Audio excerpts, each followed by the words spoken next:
Okay, so I have taken a picture of this seed pod, I think 2 weeks ago. I kind of dry it up a little bit. This is actually not the size of a full-grown seed pod. I just wanted to talk to everyone about the seed. So I basically plucked this off of my iris, and today we're gonna dissect it to see what it is like inside.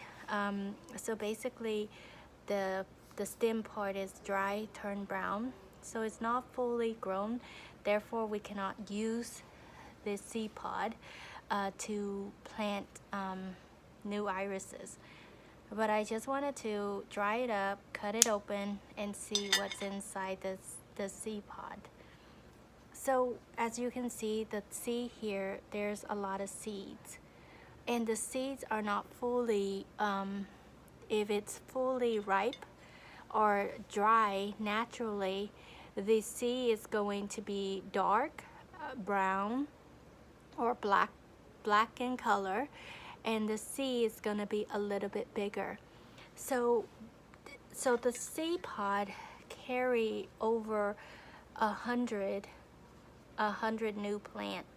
So with that being said, you can get a lot of new irises from one seed pod, one seedlings.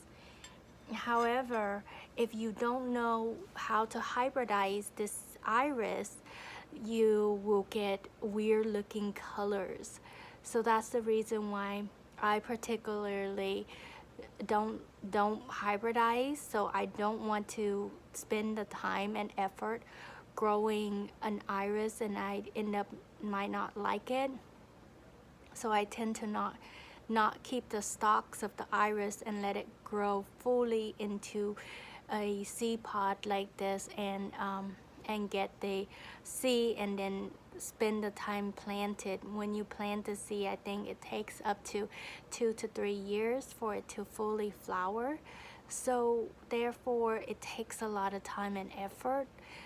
Except if you get the rhizome from an actual hybridizer, you know what it looks like, and it will bloom for you within a year or 2 years. So it comes, so this is a not fully mature seed pod, but I think in my other videos I show you how to protect the seed pod from other critter to actually attack it, because you want to make sure to keep your seed pod protected if you wanted to try growing it. Like any other seeds, when you get the seed and it dried naturally in the environment, you soak it into like water or meat tenderizer overnight, and then you put it into the pot and then you grow them. Starting off in the pot, because when they're in a pot you can control the climate and you can control where they're at. Normally when you're growing a seed, from what I've learned and read, is that you don't want to keep them under direct sun. Yes, irises love to have 6 hours of full sunlight, but when they're young and they're developing, they probably need at least 4 hours of sunlight. They don't need a lot of sunlight when they're young. And so with that being said, you want to make sure to baby them in a pot. And if you're, this is my plate and is also an iris, and if you are growing irises or trying to save irises like me, what you want to also do is to keep them away from the sunlight when you first start the iris, because you want to make sure that your plant have roots and that they are protected from the element. And also you want to make sure that you don't put them into to have too much sunlight, otherwise they'll wither away, and chances are their rhizome will dry up and not grow new roots. So with that being said, I wish you luck. The seeds are, so this seed, because I picked the seed pod too early. As you can see, the seed is very soft, so this means that it's not going to actually grow.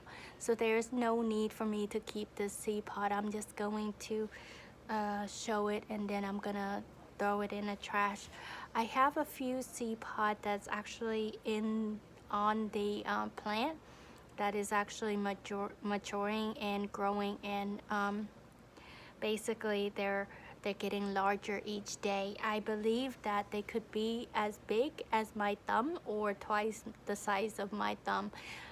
So that's the reason why you wanted to take a piece of nylon and cover the seed, so that way critters does not come and attack your seed, and protect it if you're trying to hybridize, or if you're trying to grow irises from seeds.